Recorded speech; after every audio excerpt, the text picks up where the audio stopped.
قصر البارون هي تحفة فنية بتشهد على عظمة الفن والجمال في التصميم، ولكن اتعمل منها أساطير وأفلام رعب.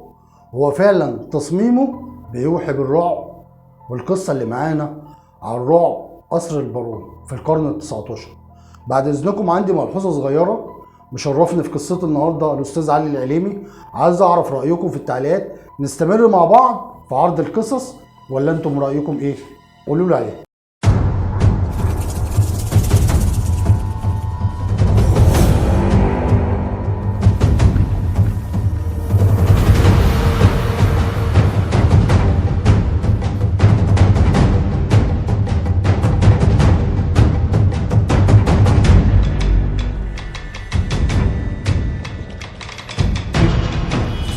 وصل المليونير البلجيكي ادوارد مبان على سفينة جاية من الهند، واللي كان واخد لقب البارون اللي منحه ليه ملك فرنسا تقدير على جهوده في إنشاء مترو باريس، لأنه كان بيشتغل مهندس مميز في شغله. وكان البارون بيحب السفر والترحال، فوقع في غرام الشرق وعشق الهند وعاش فيها سنين طويلة. وكمان قرا كتير عن الأساطير القديمة، ومن هنا جه قراره إن هو يدور على مكان تاريخي قديم، وما كانش قدامه غير إنه يزور مصر مهد الحضارات القديمة. وصل البارون للقاهرة وعشقها لدرجة الجنون، وخد قراره إن هيعيش في مصر لحد وفاته، وكتب في وصيته إن يدفن في تراب مصر حتى لو مات بره مصر. وقعد البارون يدور على مكان يعيش فيه داخل القاهرة، وجه اختيار البارون على مكان في الصحراء. في الصحراء بيتمتع بالهواء الصافي والجو الجميل. وبعد كده قعد يدرس الطراز المعماري اللي هيبني فيه بيته في المكان ده، فقرر انه يشيد قصر ملوش مثيل في العالم كله. فقام البارون واشترى تصميم غاية في الروعة من الفنان الرسام ألكسندر مارسيل، كان بيجمع بين العمارة الأوروبية والهندية. وبعد كده سلم التصميم لمجموعة من المهندسين الإيطاليين عشان يبدأوا في بناء القصر على ربوة عالية حددها ليهم في صحراء القاهرة، واللي هي مصر الجديدة دلوقتي.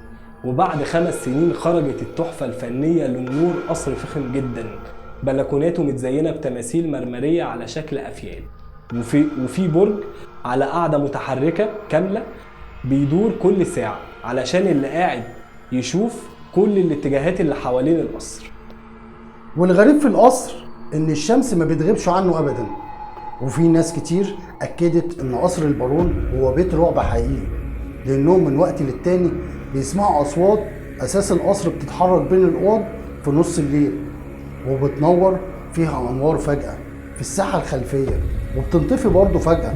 وقال بواب في عمارة من العمارات اللي جنب القصر ان الاشباح مش بتظهر في القصر الا بالليل، والاشباح دي مش بتخلي اي شخص يفضل جوه القصر مهما كان الثمن. أكد وجود أشباح في القصر إن في سنة 1982 شاف ناس كتير اللي كانوا ماشيين جنب القصر دخان كتير طالع من الأوضة الرئيسية في القصر، وبعد كده دخل في شباك البرج الرئيسي للقصر عشان تظهر نار كبيرة واضحة وشوية وانطفت لوحدها من غير ما حد يدخل يطفيها.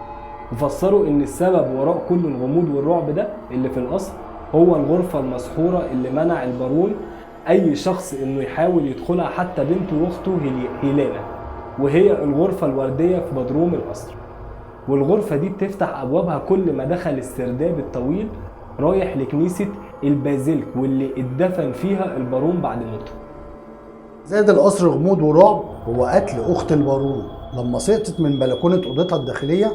وقتها كان البارون بيدور ببرج القصر ناحية الجنوب، ولما توقفت القعدة عن الدوران لما راح البارون عشان يشوف صوت صراخ أخته، ودي كانت الشرارة الأولى عشان تطلع قصص الجن والأشباح اللي بتخرج من أوضة أخت البارون لأوضتها الشخصية.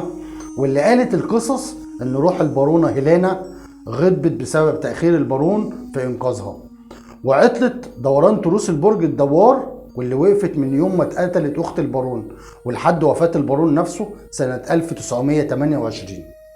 وبتحكي أقاويل إن في هناك أصوات بتطلع من القصر بالليل لصراخ البارون وأخته، وبيحكي الناس إن البارون حاول تحضير روح هيلانا عشان يعتذر ليها عن إن هو ما قدرش ينقذها بعد ما وقعت من أوضتها، ولكن روح أخته ما قبلتش الاعتذار، وهو ده اللي دخله في حالة من الاكتئاب كانت سبب وفاته. واتعمل من قصر البارون حكايات وقصص تم تصوير كتير من مشاهد الرعب المخيفة من أفلام مصاص الدماء والكونت دراكولا، الأمر اللي بيأكد إن أسطورة قصر البارون مش واقفة على المصريين بس، ولكن امتدت لكل أنحاء العالم، ولحد دلوقتي هي تحفة فنية موجودة بيشهد على عظمتها التاريخ. وديت كانت قصتنا النهاردة عن قصر البارون، التحفة الفنية اللي كلنا بنشوفها. يا رب الحلقة تكون عجبتكم واكون قدرت اقدمها بكل تفاصيلها، ويا ريت ما تنسونيش في اللايك الجميل بتاعكم والاشتراك في القناة، ولو مش مشترك عندي يكون لي الشرف انك تشترك. ولكم مني جزيل الشكر والاحترام، المحارب البرنس. شكرا لكم.